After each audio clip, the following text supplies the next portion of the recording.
ìbéèrè sì jẹyọ nínú iṣẹ́ ìwádìí tí mo ṣe parí. Ìbéèrè tó wá jẹyọ náà ni pé kí ló dé tó yẹ pé tẹ bá dé ilẹ̀ Yorùbá kan nǹkan tí wọ́n ṣe ní ilẹ̀ Yorùbá alákọ̀ọ́kọ́ ohun kan ni wọ́n ṣe ní ilẹ̀ Yorùbá ẹlẹ́ẹ̀kejì. Fún àpẹẹrẹ irú àwọn ogun gan ló ti kojú ilẹ̀ Yorùbá lápapọ̀ rí. Lọ́dọ̀ wa ń bí tí ẹ̀kan bá kanlẹ̀ pàṣípò ogun àgbọ̀mẹ̀ tí ẹ̀kan bá kọlẹ̀ lọ́dọ̀ àwọn bàbá wa wọ́n bẹ̀ ègìní tàbí yàn. Nínú iṣẹ́ ìwádìí tèmi mo rí pé strategic movement ni wọ́n dìde sọ pé òkè ẹ máa lọ báyìí ẹ máa lọ báyìí ẹ máa lọ báyìí so that ogun ò ní ká wọn mọ́ ojú kan náà. Àwọn nǹkan tí mo fẹ́ lò lénìí ni àwọn maps yìí ní ọdún 1833 òní map olè map kejì náà ẹ rí pé 1833 náà ni.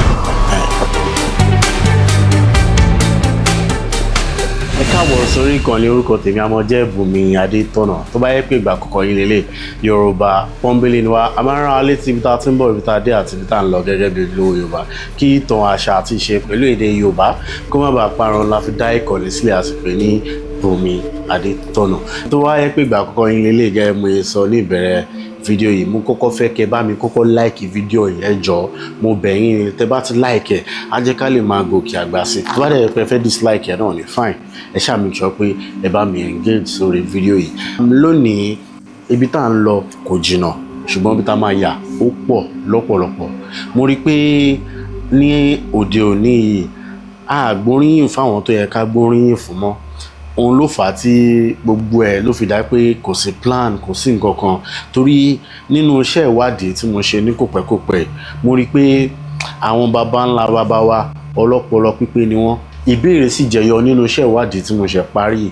Ìbéèrè tó wá jẹyọ náà ni pé kí ló dé tó yẹ pé tẹ bá dé ilẹ̀ Yorùbá kan nǹkan tí wọ́n ṣe ní ilẹ̀ Yorùbá alákọ̀ọ́kọ́ ohun kan ni wọ́n ṣe ní ilẹ̀ Yorùbá ẹlẹ́ẹ̀kejì.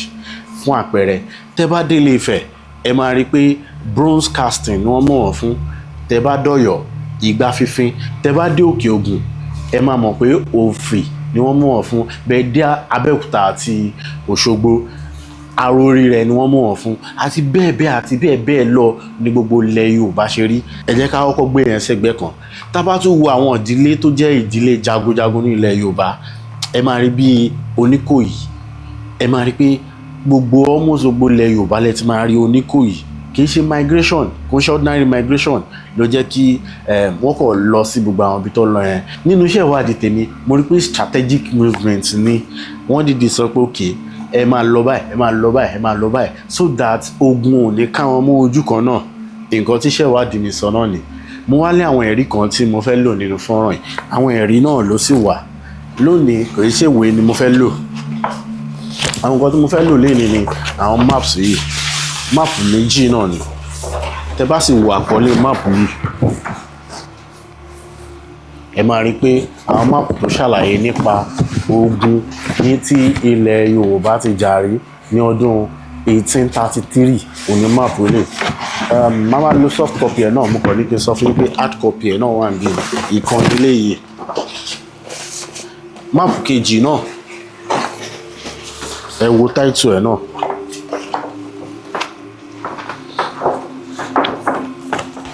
ṣe ti rí nǹkan tó kọ báyìí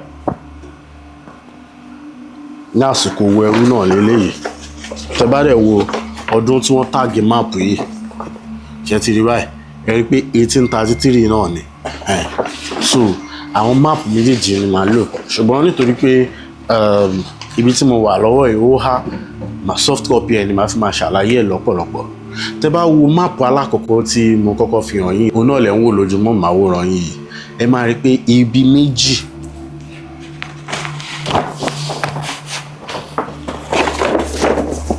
ẹ máa rí pé ogun méjì pàtàkì jùlọ òun náà ni ìran Yorùbá jà òun ni wọ́n jà níbí. Àwọn bo wá ní major conflict points nínú map tó wà lọ́wọ́ mi yìí ẹ máa rí pé ìkan ní around Ọ̀yọ́ ìkejì ní around Abẹ́òkúta òun náà ni wọ́n sákù yẹn. Ó wá ní ìlú kan tí mo fẹ́ ká pay attention sí ní ẹ̀gbẹ́ Abẹ́òkúta yìí ìlú náà ni wọ́n kọ síbi òun lẹ̀ ń wò yìí òun wọ́n pè ní Abọ̀mẹ̀ òun lẹ̀ ń wò yìí òun ni mò ń fọwọ́ kàn yìí. Nísìnyí tí mo ti wá fi hàn yín ẹ jẹ́ ká wá bẹ́ sínú inú ìtàn náà wípé irú àwọn ogun gan ló ti kojú ilẹ̀ Yorùbá lápapọ̀ rí mo lè mú ogun 5 tó ti wá láti òkè ta ibi tí a mọ̀ sí ilẹ̀ Yorùbá àbí South West Nigeria lóde òní yìí. Ẹ jẹ́ kí n máa mú lẹ́yọ kọ̀ọ̀kan. Ogun wá láti Benin sí ilẹ̀ Yorùbá, Benin Kingdom ni mò ń sọ yìí. Àwọn Nupe, ogun wá látọ̀dọ̀ wọn sí ilẹ̀ Yorùbá. Àwọn Fulani, ogun wá látọ̀dọ̀ wọn sí ilẹ̀ Yorùbá. Láti Dahomey, ogun wá látọ̀dọ̀ wọn sí ilẹ̀ Yorùbá. Ẹyọkọ tó kù òun ni àwọn British, ogun wá látọ̀dọ̀ wọn sí ilẹ̀ Yorùbá. Benin Kingdom tí mo kọ́ sọ yẹn, mi ò really fẹ́ kà wọ́n pé kí wọ́n kì í ṣe nǹkan kan náà, torí òde òní ló ṣẹ̀ di pé kì í ṣe nǹkan kan náà. So ẹ jọ̀ọ́ ẹ bá mi yọ alákọ̀ọ́kọ́ yẹn kúrò ńbẹ̀. Ẹ jẹ́ ká wá mú 4 tó kù yẹn, which is Dahomey, Fulani, Nupe àti British. Ẹ jẹ́ ká wá mú àwọn 4 yẹn ni màá máa sọ̀rọ̀ lórí ẹ̀ nínú fídíò yìí.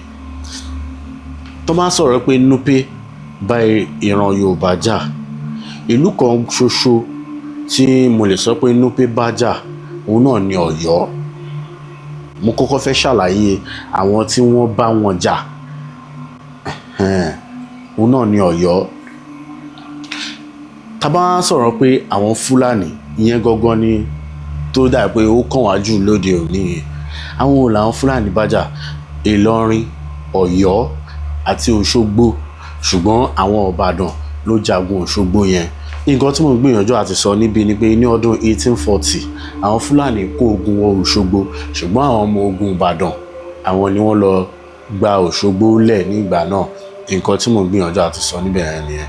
Ẹ já wá kúrò lórí àwọn yẹn, ẹ já tún bọ́ sí orí ìkan tó ṣe kókó tó ṣe pàtàkì tí a kì í lè sọ, ìyẹn ló involve Abẹ́òkúta, òun náà ni Dahomey. Dahomey àwọn náà ní kingdom kan tó ń pè ní Abomey. Abomey, mo ṣe lọ sí tòsí Abomey ní kòpẹ́kòpẹ́. Ṣé wá rí Abomey? Tẹ́ bá ti wo movie kan tó ń pè ní The Woman King, ìtàn àwọn Abomey nìyẹn tí wọ́n bá Ọ̀yọ́ jà. Nínú iṣẹ́ ìwádìí tí mo ṣe, tẹ́ bá ṣe scroll lọ sísàlẹ̀ lórí ìkànnì yìí, ẹ máa rí ìtàn tó so wọ́n pọ̀ mọ́yọ́ nílé tó jẹ́ pé Ọ̀yọ́ gba ìṣàkọọ́lẹ̀ lọ wọn fún odidi 110 years. Abomey is a powerful kingdom, ṣùgbọ́n wọn ò rí Ọ̀yọ́ conquer. So àwọn olúwa bá Dahomey lọ bá wọn jagun. Abẹ́òkúta àti Ọ̀yọ́ àwọn náà bá wọ́n pọ̀ o. Kétu, Sàbẹ́, gbogbo Ìlara, wọ́n pọ̀ bẹ́ẹ̀ yẹn. Ṣùgbọ́n majorly ní South West Nigeria lénìí tẹ́ pé wọn ò borí ogun tí Dahomey ò borí wọn, òun náà ni Abẹ́òkúta àti Ọ̀yọ́. Àwọn méjèèjì yẹn náà ni. So mo ti dárúkọ 4. Tó wá sọ̀rọ̀ pé ìkan tó kù, which is the British, àwọn ló bá British jagun. Àwọn tó bá British jagun òun náà ni Ìjẹ̀bú bá British jagun, Èkó bá British jagun àti Abẹ́òkúta. Àwọn mẹ́ẹ̀ta yẹn náà ni wọ́n bá British jagun. Ṣé wá rí gbogbo ìjà tó kù tó ṣẹlẹ̀ ní ilẹ̀ Yorùbá, àwa ara wa là ń bára wa jàjà tó kù. Ní ilé tó pọ̀ ju àwọn ìjà tó wá látòkè ìta lọ. Ẹ jẹ́ kí wọ́n fi máàpù tó sọ̀rọ̀ nípa ìjà tá bára wa jà. Òun náà ni máàpù ẹlẹ́ẹ̀kejì tẹ̀ ń wò yìí.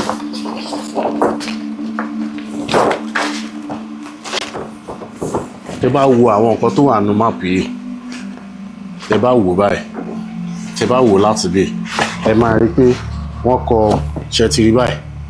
Ó náà kọ ẹ̀ àwọn state tó wà ní ìgbà náà. Wọ́n kọ Abẹ́òkúta, wọ́n kọ Badagry, wọ́n kọ Dahomey, wọ́n kọ Ìjẹ̀bú, wọ́n kọ Ìlọrin, wọ́n kọ Ọ̀yọ́.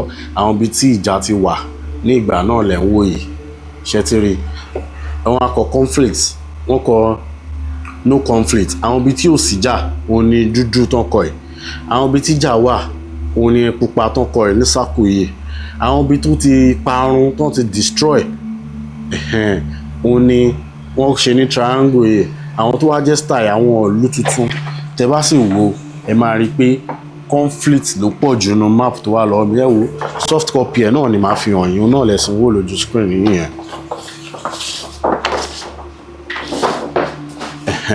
Ṣe ti rádúró ìjà tá bára wa jà tó jẹ́ pé àìgbọ́ra ẹni yé.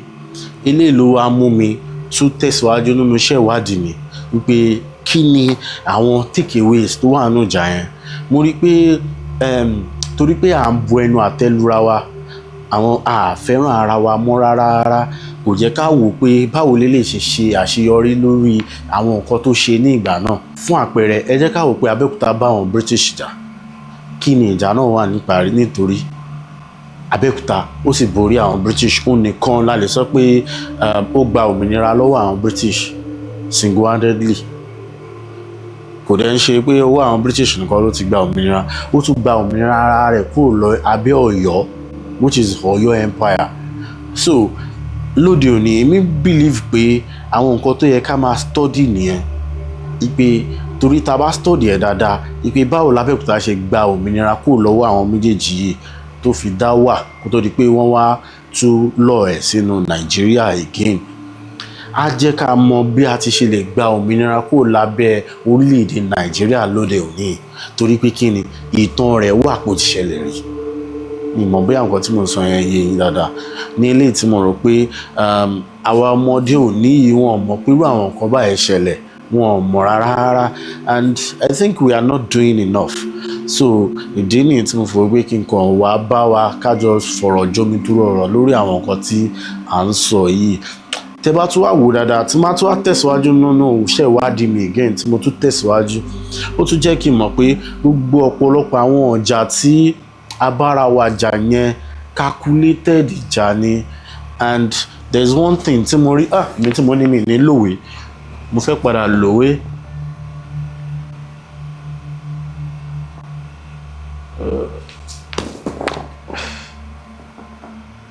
Ok, mo ti rí ìwé tí mo fẹ́ lò. Yes. À ń pè ìwé ní The New Universal Library, orúkọ tó ń pè ìwé ní, bẹ́ẹ̀ sì ni volume 6 lélẹ̀ tó wà lọ́wọ́ mi yìí. Ìjà kan wà tó ṣẹlẹ̀ ní ìlú Europe. Ìjà kan wà tó ṣẹlẹ̀ ní ìlú Europe náà lẹ́ ń wò yìí. So orúkọ ìjà náà náà pè ní Franco-Prussian War, nílé tó ṣẹlẹ̀ ní ọdún 1870 and 1871. Tẹ́ bá ka ìjà náà lọ síwájú, ó wá kọ síbẹ̀, ó kọ níbi kan síbẹ̀ pé France's policy had always been to keep Germany weak and divided. Ọ̀rọ̀ yìí tí máa ti kà, ó máa ń jẹ́ kí ìlànà tí wọ́n fi borí wa kó tó di pé a succumb. Bẹ́ẹ̀ sì ni ọ̀rọ̀ yìí, this is 1870, before Berlin Conference ni, nílé tí mo lè fi gbogbo ẹnu sọ fún yín pé ìjà máa ń wà láàrin ara wọn lọ́pọ̀lọpọ̀ ìgbà. Àwọn ara wọn náà máa ń bára wọn jà kó tó di pé wọ́n wá sọ pé okay, ẹ má jà bára wa jà mọ́, ẹ jẹ́ ká pín àwọn eléyìí, kálukú ló máa mú nǹkan àlùmọ́nì lọ́dọ̀ wọn. Eléyìí náà fi wá bẹ̀rẹ̀ sí ní preach láàrin ara wọn tó fi wá dé Berlin Conference nílé tó ṣẹlẹ̀ ní ọdún 1884 and 1885. Tẹ́ bá sì wo déètì yẹn dáadáa, mo lọ sí orílẹ̀-èdè Benin Republic ní kòpẹ́kòpẹ́ yìí. Tẹ́ bá wo gbogbo àwọn déètì yẹn dáadáa, ẹ máa rí pé the same bóyá ń ṣẹlẹ̀ ní ilẹ̀ Gẹ̀ẹ́sì, níbi tí Gẹ̀ẹ́sì tó jẹ́ pé àwọn náà colonize nílé tó jẹ́ pọ́dọ̀ wa, bẹ́ẹ̀ náà ló yẹ ṣẹlẹ̀ ní orílẹ̀-èdè Benin Republic. Ṣé mọ̀ pé ìran Yorùbá wà ń bẹ̀ yẹn náà, bẹ́ẹ̀ náà ló yẹ ṣẹlẹ̀ ń bẹ̀ the same date. Ìgbà táwa parí ogun Kírìjì ní ilé tó yẹ pé a fi bára wa jà, a parí ẹ̀ ní ọdún 1886. Ìgbà yẹn náà ni Dahomey Kingdom tí mo sọ fún yín lẹ́ẹ̀kan. Ìgbà yẹn náà ni France settle jà láàrin àwọn àti Kétu the same year náà ni. Ìgbà tí mo wá wo gbogbo àwọn déètì yẹn, mo wo bí everything ṣe, mo rí pé calculated things ni. Ìdí rèé tí mo fò pé mo fẹ́ ká sọ̀rọ̀ nípa ẹ̀, ká gbóríyìn fún àwọn tó bá yẹ ká gbóríyìn fún, ká sì yé bára wa jà, ká yé sọ̀rọ̀ kùgbákùgbé sára wa, pàápàá jùlọ lórí ẹ̀rọ ayélujára. Nítorí pé kí ni gbogbo bá ṣe ń ṣe yìí, àwọn tó wà níta yẹn ń wò wá, ọ̀pọ̀lọpọ̀ wọn ò dẹ̀ fẹ́ràn wa. At least kò ń ṣọ̀rọ̀ mi, nǹkan títàn sọ ni. ìdí rèé tí mo fi wò pé kí n mú wá fún yín pé ká mọ nǹkan tí à ń ṣe, pé ká dẹ̀ mọ̀ pé ogun kò tún gbọ́dọ̀ ṣẹlẹ̀ láàrin wa mọ́, pàápàá jùlọ ní ilẹ̀ Yorùbá kankan. Torí nígbà tí Ọ̀yọ́ empire fọ́, kò ní dá tí n bá sọ eléyìí, ní sáìdì kí lorúkọ ẹ̀, sáìdì Benin yẹn, ibi tí Benin wà lóde òní yìí, Ọ̀yọ́ empire ló mú wọn mọ́lẹ̀ ni ò jẹ́ kí wọ́n lè kógun wá sílẹ̀ Yorùbá.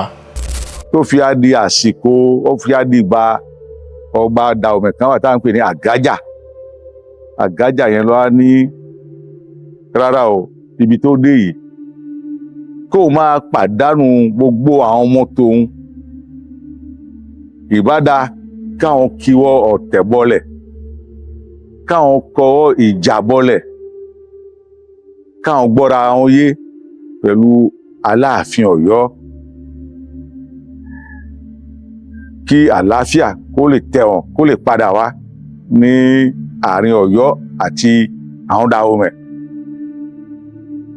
Ibi tí Àgájàgbé gbé ìgbésẹ̀ tó ń fà mọ́ àwọn Aláàfin, àwọn òjíṣẹ́ Aláàfin Ọ̀yọ́, àwọn ọ̀nẹ̀fà jẹ́ ẹni tó ṣe gúdúgúdú méje ọ̀yàyà mẹ́fà nínú àwọn ìgbésẹ̀ yẹn, tó fi á di ibi pé wọ́n wá gbọ́ra wọn yé. Aláàfin wa ń bu ìṣàkọ́lẹ̀ fún ọba Dahomey. Lẹ́yìn ìgbà tó ń gbọ́ra wọn yé tán, ó bu ọ̀ràn fún, wọ́n gbọ́dọ̀ máa san gẹ́gẹ́ bí ìṣàkọ́lẹ̀, yóò máa san lọ́dún ọdún. Ọmọkùnrin gbàǹgbàgìrì, ọmọkùnrin tó lágbára 40 ó lé kan, ọmọbìnrin tó ṣọmọ gẹ́gẹ́ ṣọmọ gàgà 40 ó lé kan. Àwọn náà máa lọ sọ́dá kingdoms, wọ́n lọ kó ẹrú wá láti bẹ̀, tó máa ti kẹ́rú ń bẹ̀, wọn náà fi ń san tribute fún Ọ̀yọ́ ní ìgbà náà. Ayọ́bó àwọn tí wọ́n kó lẹ́rú lọ sí Àgbómẹ̀ ọ̀tọ̀, àwọn tó lọ ran ọba lọ́wọ́ ọ̀tọ̀, torí ìkan wà láàrin àwọn ọba Àgbómẹ̀ pẹ̀lú ọba Ọ̀yọ́ láti 1725 títí dé 1826 ní Ọ̀yọ́ fi dominate Dahomey, tó ṣe pé wọ́n máa ń fún wọn ní ìṣàkọ́lẹ̀ lọ 100 ọdún ni. Ọba Gezo yẹn òun wá ní 1818 ní Bissan 18 lọ́ba 1818 lọ́ba Gezo joyè. Donc 1827 yẹn 36 yẹn ọba Gezo ló wà lórí. Ìgbà táwọn Haúsá ń dààmú ọba Ọ̀yọ́, fún àwọn Fúlàní ń dààmú Fúlàní, ibi tí Gezo ti ráyè tó fi gba Dahomey kúrò lọ́wọ́ Ọ̀yọ́ nìyẹn. Bẹ́ẹ̀ ṣùgbọ́n 1818 ló joyè, mais 1826